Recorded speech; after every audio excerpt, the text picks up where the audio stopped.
Hello, everybody. I am Heidi Ferguson. Next to me is Fedista Ramsey, and our guest today is my friend Pamela Hipp, Reiki Master Extraordinaire, and we'll be talking about that in a moment. And we'll start with check-ins as we always do, and I'm happy to go unless one of you want to go first.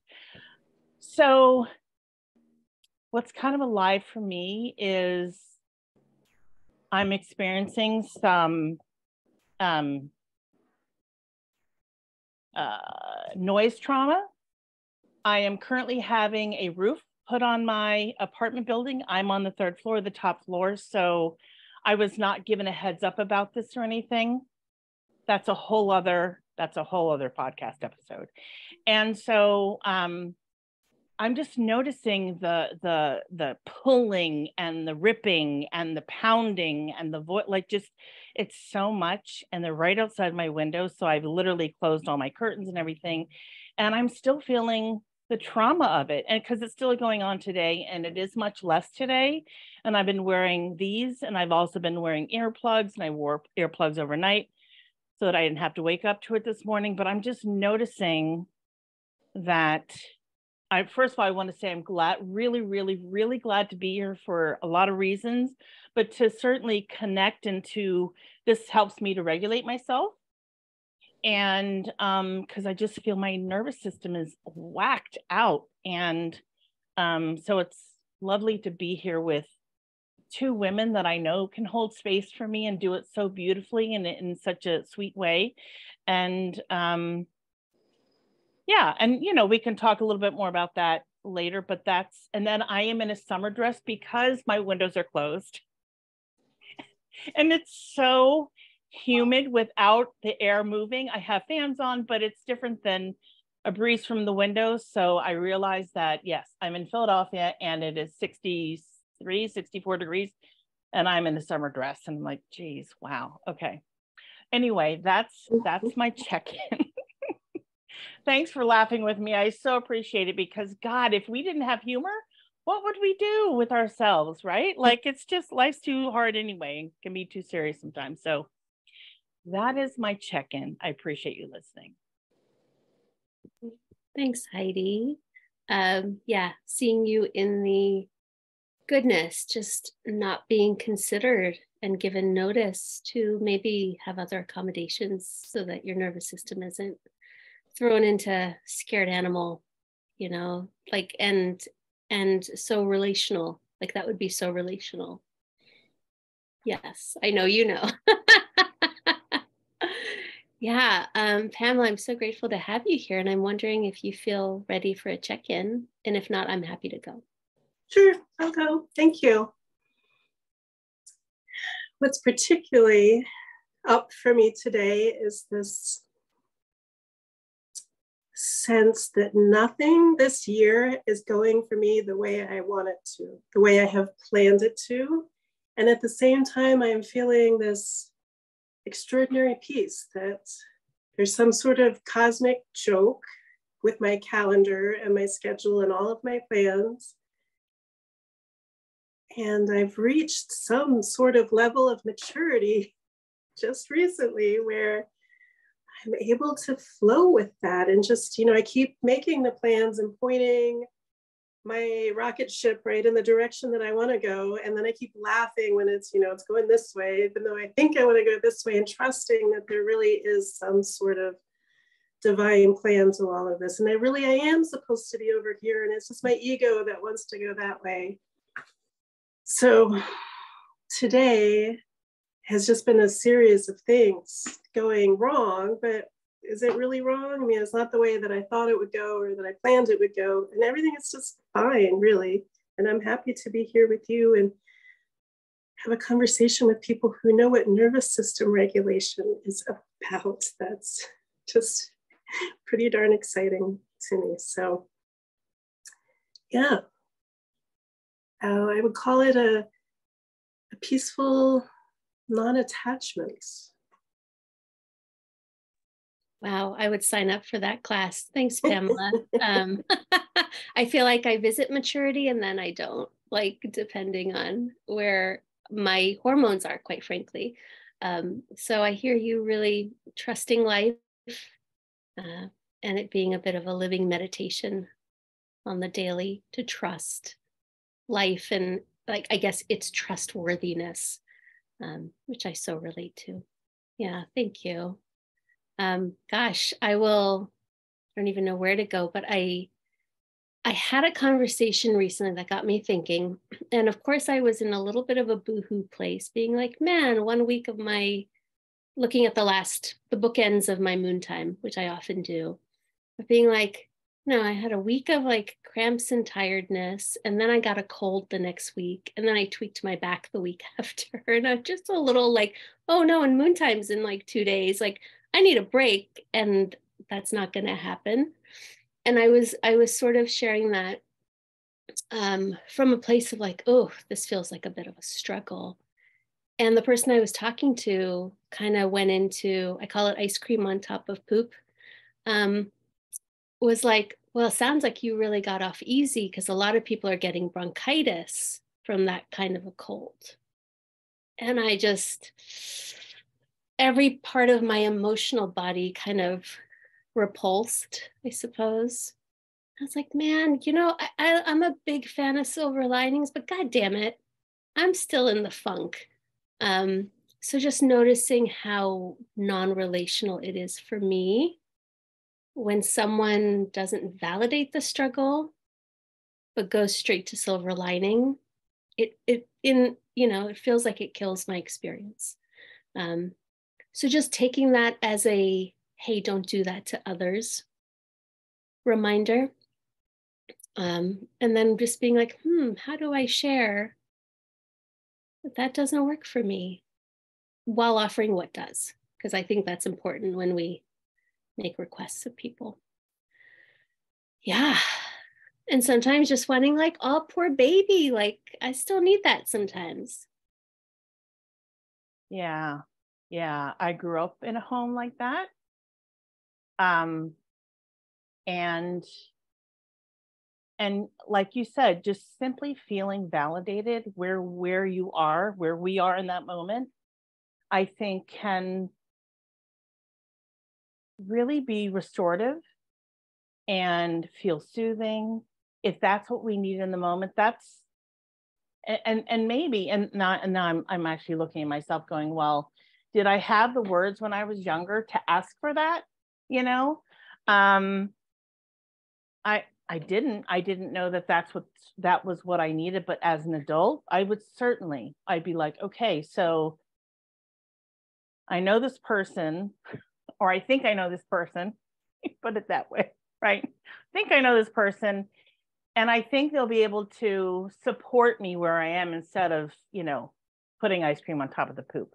And the other thing that I find really fascinating is how when people do that, the unawareness, like they're just having no idea of what just happened, what transpired, and how that can really deregulate the person who's sharing something that's really hard, And so I feel like this topic comes up a lot in our conversations in different ways, and we haven't talked about it in this way. But for those who are listening, I just want to, support you in maybe asking the person who's sharing the hard thing what they're wanting, what they need in the moment. Because instead of like, we're going to use that metaphor again, putting poop on top of ice cream, instead of doing that, instead of saying, well, this could have happened instead, ask them, so, how can I support you? What do you need from me? And if it's just simply holding space, then shut your mouth and hold space. Like, it's right. Like, I feel like it's not that hard, but it's hard for some people. They don't get it. And so, and maybe there's something to work on there. Can I add to that, Heidi? Absolutely, yes. Since I think it's fair to assume that most people don't get that. And maybe before we open up in a vulnerable way, for me, I find it helpful to say, I'd like to share something, and here's what I would like, before I even share this something, I just assume that it's not going to go my way unless I pre-stack the conversation, or at least, give some guidelines, because I think it's pretty radical for people to hold space in our culture. We're not, as you said, taught that that's even a thing as a child, to know that we could ask for it. Right. Yeah. I love what you're saying here, because what just came to me is as the sharer, as the person who's struggling with whatever the situation is, we make this assumption that the person across from us is going to have the response or respond to us in the way that we want them to. And you do it differently. You assume that they're not going to be able to do it with, with Lufu. I mean, anyway, but with communication skills that support. And so you preface your sharing with that person by saying XYZ. That is freaking brilliant. Like it's right. I mean, it seems so simple, and I'm like, and it's really brilliant, because it's another form of self-care. It's another form of effective communicating and having conscious relationships. Yeah, right. I love that so much, because it feels really empowering. And I think I do assume people will know how to do the thing. So to have care instructions attached, right? That's like, hey, and today I kind of just need like some, you're going to get through it kind of support or problem solving, or, whatever it is, so that the person across from me is also feeling set up for success. That feels really loving.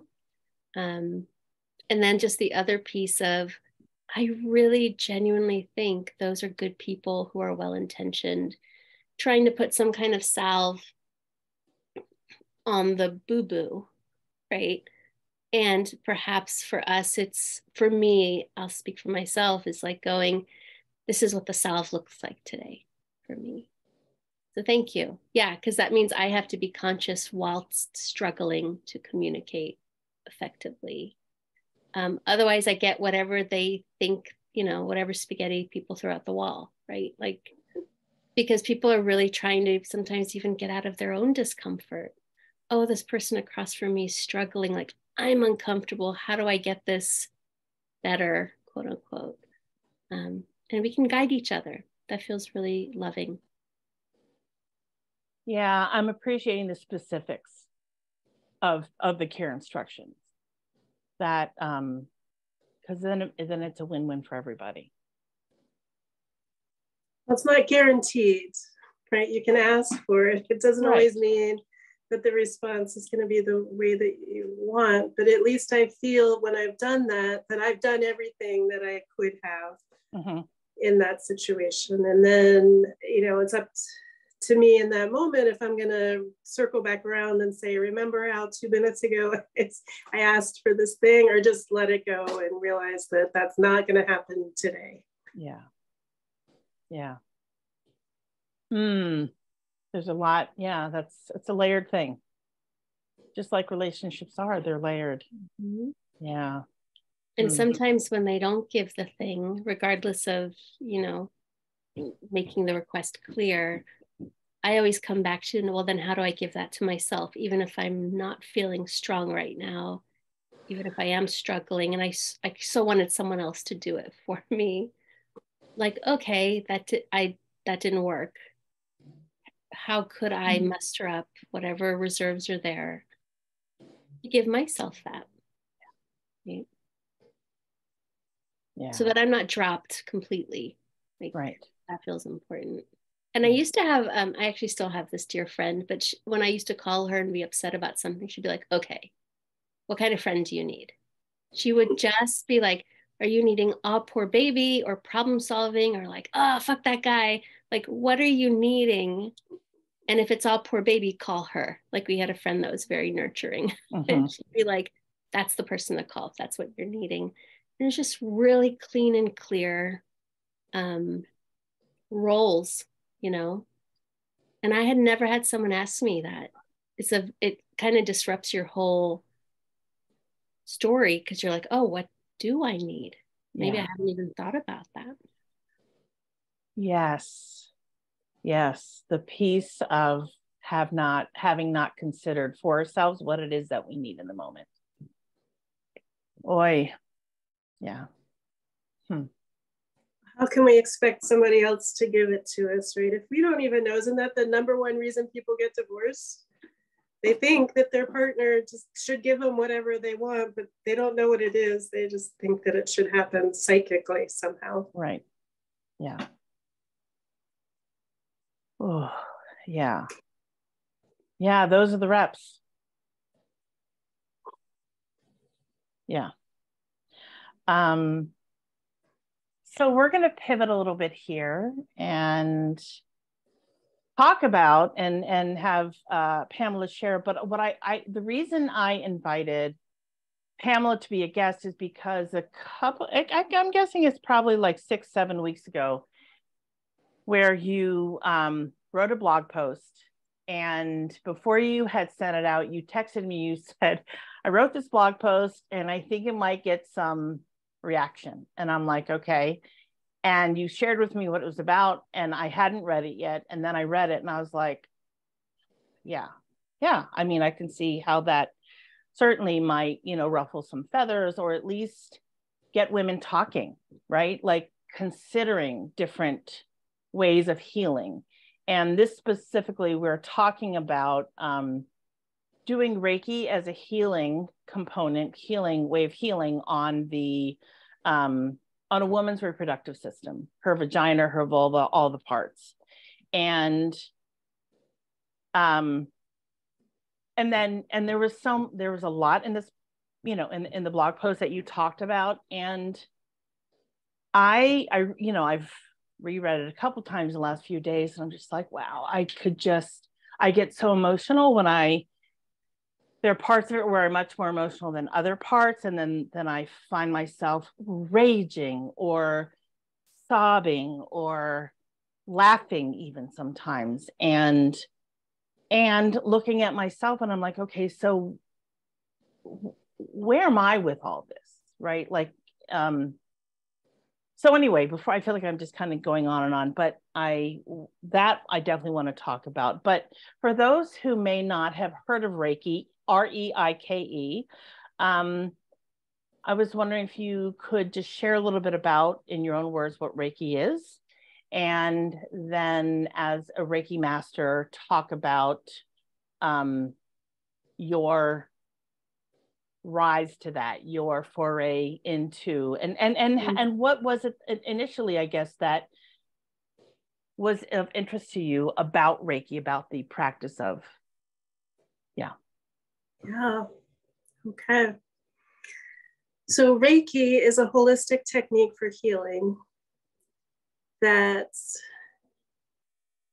uses a universal life force energy, so a natural energy that's available from the universe for relaxing the body, so regulating the nervous system and flooding the body with life force energy, helping the body to heal itself.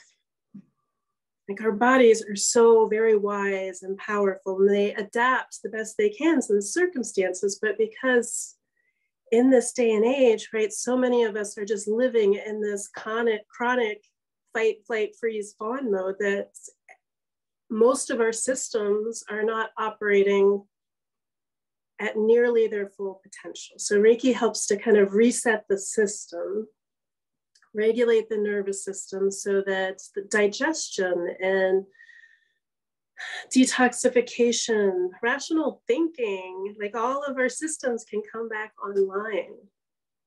So it's a really wonderful tool for chronic type diseases, autoimmune issues, chronic pain, things that haven't been shifted with other, perhaps more aggressive modalities, because they're caused by imbalances on a deeper level. So that could be an emotional imbalance, emotions that haven't been expressed. They don't just disappear, right? They get locked in our bodies, including our sexual organs. Same with limiting beliefs, our thought patterns, right? our bodies are listening. Our cells hear each and every one of those disparaging thoughts we think about ourselves. So Reiki can help to clear all that out and jumpstart the healing process. And I began in a really haphazard way. I was in massage school and a friend said, hey, there's this workshop. And I said, that sounds crazy, but okay, let's go. So I had no idea what it was when I first learned about Reiki. And then that day, my life changed forever. That I had, what brought me to massage school was chronic pain in my body. And Reiki taught me that the pain, which massage helps tremendously, but what was underneath that was emotional and energetic. And then beneath even all of that was this sense of being disconnected and sort of like an alien who had been dropped off here on some mission without any instructions or support or gear, right? That I was lost and alone in a hostile territory. That was how I lived my life up until that point. So suffering, I guess, would be the short answer, what got me started. And then I began to realize that as I'm doing my own healing work, sometimes my outer circumstances change. Sometimes they don't. Either way, I'm suffering less because of the way I am relating to other things and particularly to myself. Wow. I'm feeling really touched by your description of Reiki, as I'm hearing like natural harmonics, right, for the body, the harmonics of the universe and kind of the true wattage of our cells. And then just really, I don't know, I got chills on the back of my head because I think so many of us come to our work through suffering and then are finding our own like survival guide. And then we get to bring that to someone else. And yeah, I feel deep resonance with there's more than meets the eye. Always, always, always. As someone who teaches, relational coaching kind of work with people, the emotional debris beneath the surface of whatever's happening, I like to call it like the river beneath the river. There's something really going on underneath there.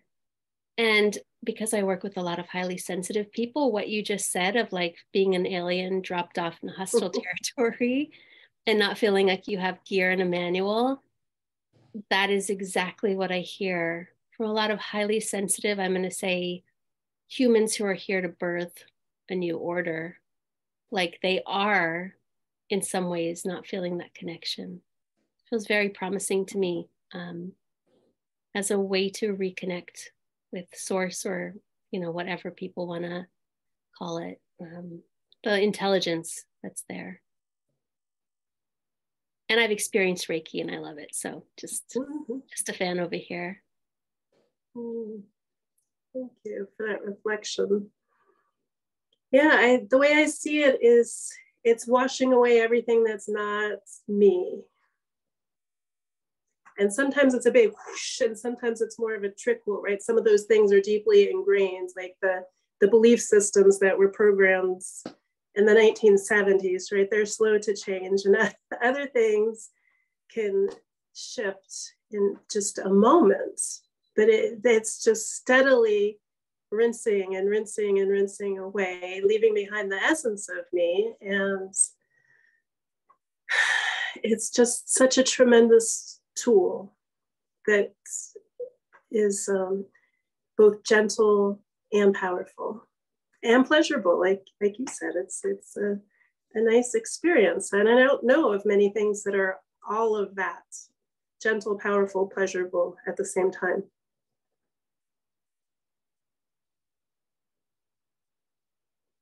So I'm really relating to the washing over of, because I'm a very visual person. So I think of myself either in the shower or under a waterfall and just imagining how beautiful that can feel, right? Physically, on a physical level, on a spiritual level, on an emotional level. all of it. And I'm curious, in your own experience, either as a practitioner or someone receiving Reiki from yourself or from someone else, if you have either ever witnessed that, like, just, how can I say this? In a connected way, either with someone else or with yourself. But I'm curious to know, if you've ever witnessed anything like that, because you use the whoosh kind of sound, and I'm like, oh, that makes me curious to know more. So that's part one of a question. Can I answer part one Yeah. before we move? Okay. So yes, it happens to me all the time, and it depends, right, on where I am. Some days I feel like I've accumulated a lot of stuff and it's not really gripping. So it can very easily. So the shift on some days can be really powerful because I'm coming in from maybe a rougher place to start with. And then there are other times when what I'm working on is deeper, right? So I have some early childhood wounding stuff that I am working on that doesn't often feel like a whoosh. That's more of a whoosh, a much more subtle process. So the range is vast, and it just depends on so many circumstances, right? The starting point and what's up, what's been loosened, and what's more dense or clingy. Okay. So then my part two, I'm so glad I can crack myself up. So part two of the question is, in whatever you think of as a miracle, I tend to believe in them, and they come in different forms and different ways and whatnot. And I'm curious if you've witnessed what might be identified as a miracle, someone who has, like, you can just see the change in someone from like a 180 kind of situation. Yeah, that's my question on that. Yeah. So this can be a little dangerous, right? If I say I can do miracles, I'm going to have people calling me expecting miracles. So with that caveat, I would say that when people are ready, miracles do happen, but I find that it has much more to do with their willingness to let go of that which is preventing the miracle. So Reiki can help with that whoosh, but not if they're like this. So if I told you that I have probably a frozen shoulder and a torn meniscus in my knee and back pain and menstrual cramps, and then my internet went out for 5 days, right? And then I was happy. I would call that a miracle, right? I have all of these circumstantial tragedies if I let them be, but I'm like, oh, look at me. I can't go anywhere. My body doesn't want to do anything. And I can't, go on the internet. So I guess I'm supposed to sit here and be quiet for 5 days. For some people, that's miraculous, right? Yeah. Yeah. And I would also say, not only is it miraculous, but it's also, can we hold ourselves? Can we receive ourselves in that place? Like, that's part of the work too. And I'm really appreciating, when you said, when a person is ready to receive the healing, the Reiki, and in this case, it's Reiki, when a person has done the work where they're not resisting and they're not tight and they're not holding back and they want to be healed and they want to receive. Yeah, that totally makes sense. It will work.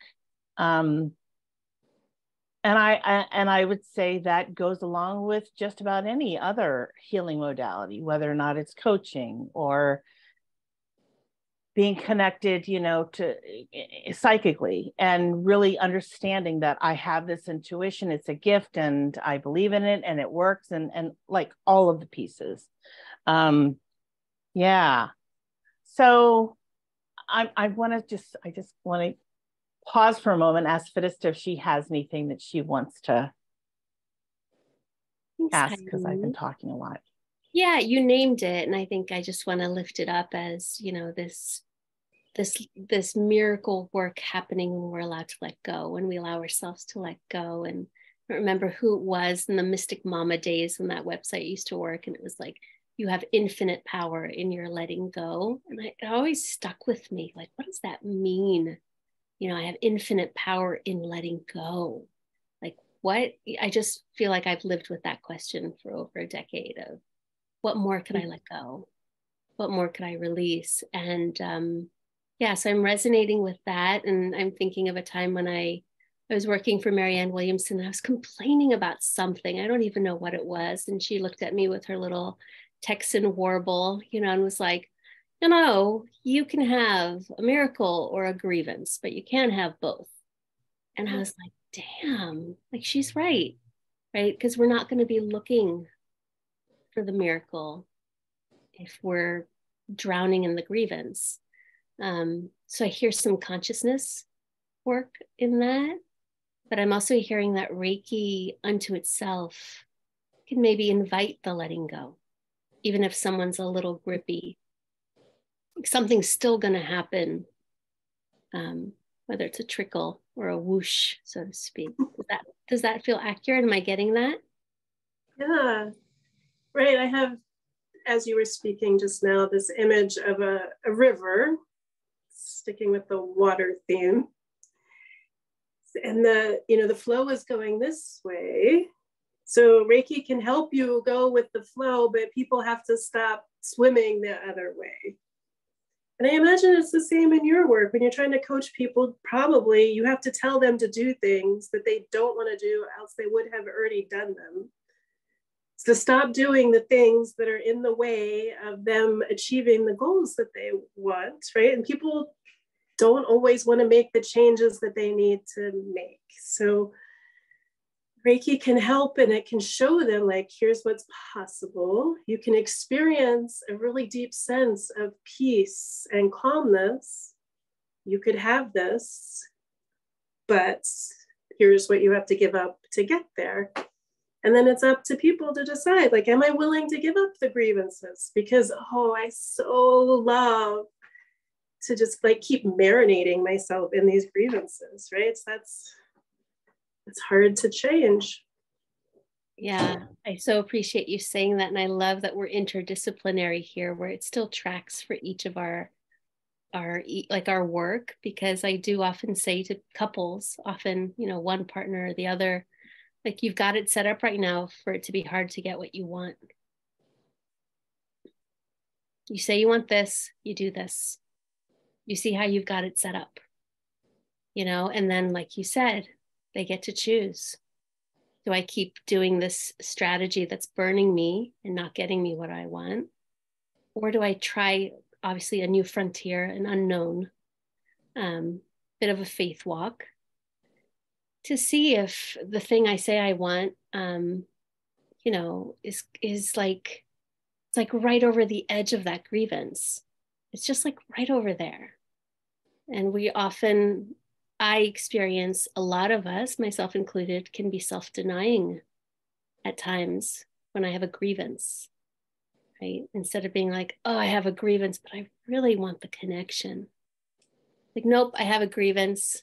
So I don't know. It's just such a stubbornness, maybe embedded in our species. Heidi, what do you think? Stubbornness? I have no idea what you're talking about. Yeah. And I mean, just speaking personally, when my heels are dug in and I'm like, hell no, I'm not, because I'm right and I haven't looked in my own mirror, like all of it. And then when I make the choice to step away, I'm like, wow, that's really humbling. And how can I how can I gift myself an opportunity where I am more in alignment with, and I can let go of, and not have the grips be so tight that they feel like crazy glue, right? Because I've been there, like heels dug in and crazy glue around my fists, and I'm like, I'm not letting go. And then, surrendering, or whatever term we want to use. But yes, I'm definitely relating. And these years of spending so much time with myself, I have learned the hard way, but I've learned that I can have it all. Like with myself, I can have it. If I really want it, I can have it.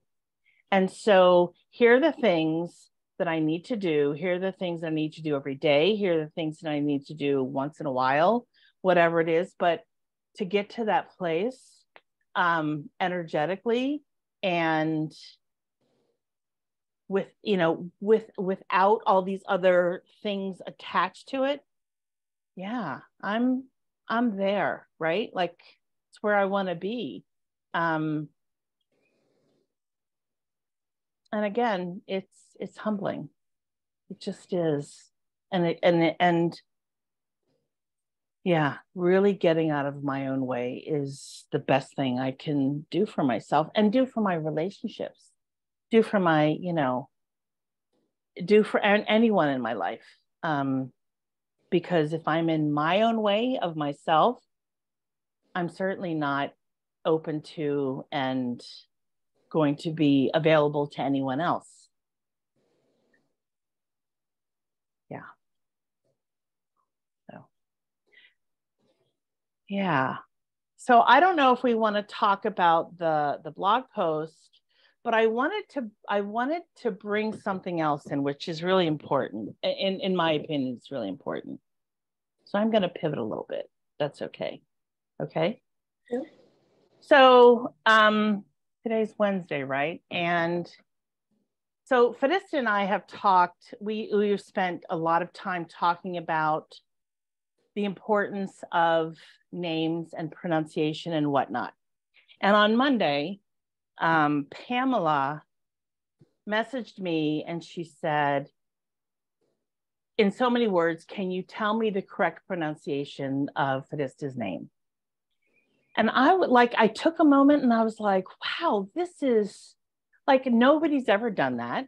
Like nobody's ever taken the time to do that. And for Fadista, I know that it's a very tender spot for you because you're, not originally from this country.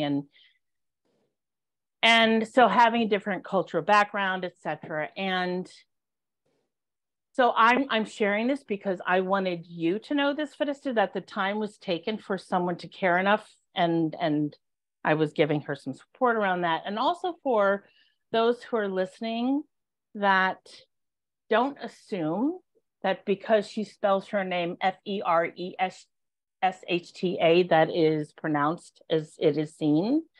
Ask the questions, be engaged, be curious, because it's important. It's just like someone, instead of calling you Pamela, calling you Pam. I don't know how that lands for you, but I've never heard anyone call you Pam and only call you Pamela. That's all I've ever called you, because that's how you were introduced to me. And so anyway, I'm just bringing that point. And if you want to comment or say anything or have reflections, that's fine. But I just felt it was important to say something. Yeah. Thank you, Heidi, for your care. Because we've had these conversations around the variety of ways people say my name, and the fatigue of, I call it brown people fatigue, but of just oh, I don't want to spell it again. I don't want to say, and I do often want to practice it with people. But sometimes if I'm at the coffee shop, I'm like, Alex, that'll do, because I'm tired, So it's also allyship when people choose to practice it and ask about it, because it's tiring and I'll say at the worst spectrum, when I say Fittishta and somebody's like, oh, I'm never going to remember that. Do you have a nickname? And it's like, no, I don't. Or the worst one, which Heidi, was like, oh, that's too hard for me. I'm just going to call you Honey. And it's like, yeah, no. And that was a woman. And I was still like, no, we're not doing that, Shirley, or whatever her name was. Like the quiet yet taxing energy of at that being dismissed is a tender spot for me. And I think for a lot of people with unique names, I think of your nephew, Heidi, where it's like, do we kind of inconvenience people that we hear things the way it's our name, So yeah, thank you both, because it feels good to hear that consideration. I feel very considered and cared for. And thank you for modeling something that other people can do. Yeah, appreciate it. I am a visual learner, so sometimes when I hear a name, it makes no sense to my brain. Mm-hmm. I need to see it, either spelled I want to see it the way they spell it, and then I want to see it the way it's pronounced so that I can interpret it. So I think it's good to remember that, different people have different styles of learning. So figure out your style of learning so you can help yourself learn other people's names. Just because somebody's not a Bob or a Sally doesn't mean that you can't figure out new names, even when you're a grown-up. It just takes a little bit of effort. Yeah, thank you for your care there. Yeah, I always say to people, it's not hard, it's just unpracticed. And I'm happy to practice it with you, right? Because that just shifts the paradigm from, it's so hard, I'm never going to try, which is dismissive, It'd be like Heidi if I called you like Haiti all the time, and you'd be like, yo, no. And thank you for not always leaving that to the person, because I think I can speak for a lot of people. We're doing that all day, every day. So any load off is really, really appreciated. It feels exhausting to have to do that work all the time. Mm-hmm. Yeah. Thanks, Heidi. Absolutely. Absolutely. It's my pleasure. So I'd like to pivot, because I know we have a time limit here. I'm really curious, Pamela, about how, your Reiki journey led you to what I'm considering supporting the female body, and what led you to feeling that was your mountain, so to speak, or, part of your medicine. Yeah. Well, one of the great things about Reiki is that it's so non-invasive. So somebody can come for a treatment for something that's really sensitive, or maybe they feel shameful about, or embarrassed, or whatever kind of cocktail of emotions, and they don't need to speak about it.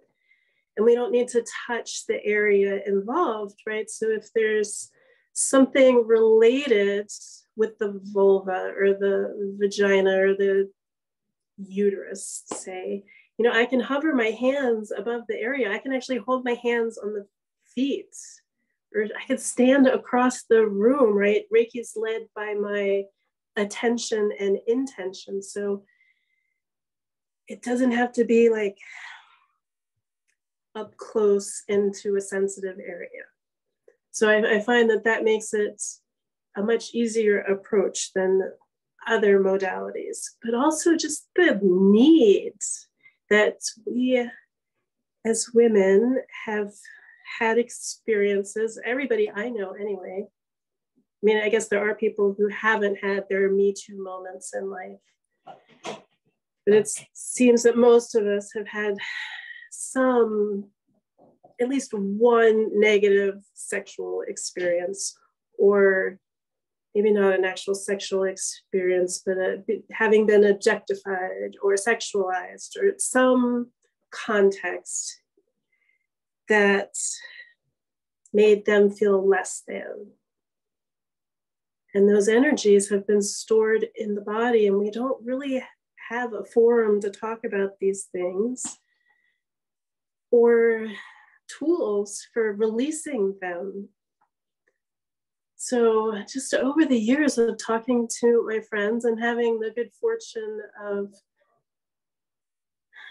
friendships in which we can talk about these things, that I understand a lot of women don't. These, something happened to you, you lock that shit down because it's too painful to think about. So if you don't have people that you can talk about these things with, it's still being carried in the bodies. But I've had experiences with other people who opened up to me and then allowed me to open up to them.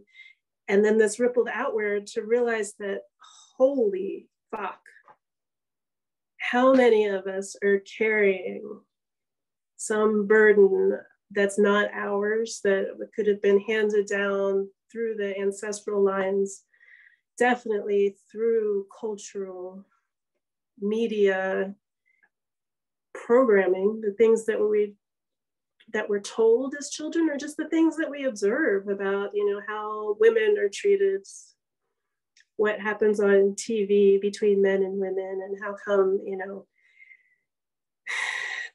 these women are treated that way, and then those other women are treated this way, and all of this, right? It's in there, and it's just one big recipe, right, that makes up who we are. And until we can identify, like, oh, that's not mine, I don't want this in my recipe, I am going to remove that it just gets kind of controlling us from the inside out. So having a tool to work on these things has been incredibly transformative for me. And the people who are interested in doing this work are finding great relief as well. And I think everybody benefits from it, even if they're not showing up asking for Reiki for their vagina. I think it's,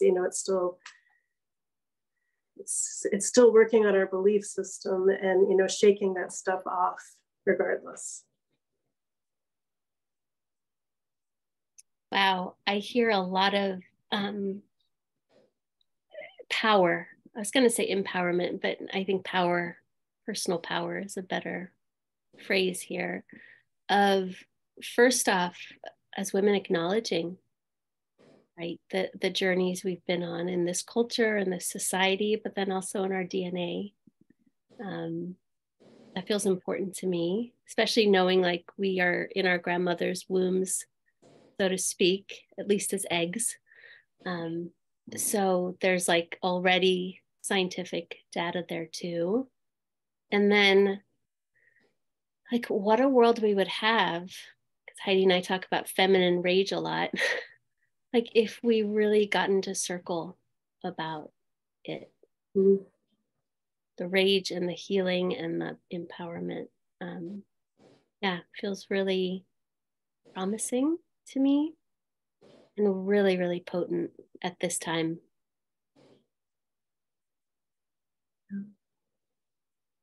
Yeah. And for those who haven't considered or even begun the journey or have had a second thought about it or whatever, I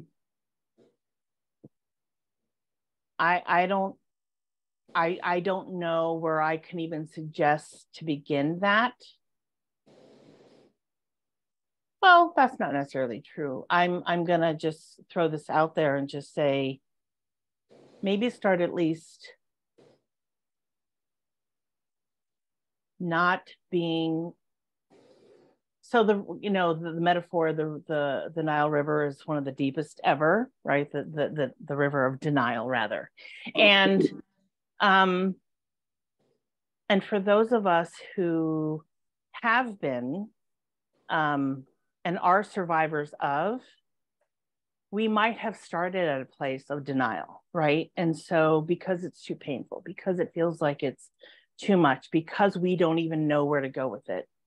And for myself, it lived in my body for so long that I don't even know that I was aware that I knew it existed, but there was a part of me that was almost cut off from here down. And I've hear that happens for a lot of women. And so when I started my work, when I started that process of healing, and I started to connect the two, it was because someone else had started that conversation. And I was like, oh my gosh, I'm not alone in this, because we are sick and as alone as our secrets. And so if we can begin to listen to others or read an article knowing that, okay, I'm not alone in this, that feels so awful to me or feels so hard and dark and all that, maybe that's where we can begin. Because alone, it is too hard. And I would also say that it is, and these are my words, for me, it feels impossible to even attempt to do that work alone.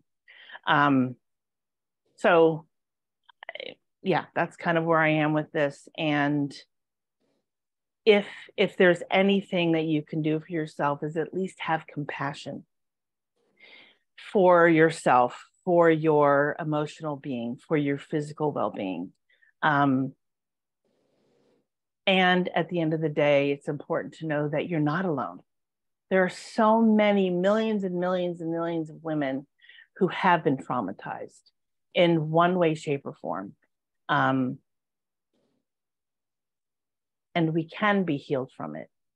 We don't have to stay silent and keep it a secret and be shameful about it. Yeah. Thanks, Heidi. Yeah. I'm just holding up that shame can be an isolating emotion. And if we do share, it can help diffuse the power that shame has. And Pamela, knowing that we're wrapping up here, I'm curious if someone wants to find you, and we'll put this in the YouTube kind of text, but where could they find you if they were looking for this kind of work? That's good, Ishta.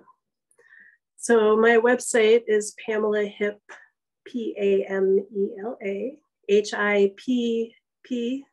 So like the hip bone is connected to the leg bone with 2 P's at the end, PamelaHipp.com.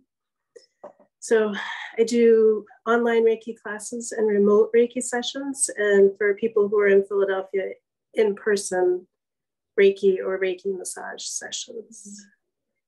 And I would add to what you've been speaking about where the starting points is, yeah, you are not alone and it's not your fault. I think that's important to recognize. Also, you are not broken. Remember that things might have happened to you, but that doesn't change who you really are on a soul level. Thank you. Thank you. Chat pack? Let's pivot to a chat pack. So this is a fun one. Okay. You have to sing karaoke. And the book is There Are No Limits. Like the book has the karaoke book has every song in it. What song are you going to choose?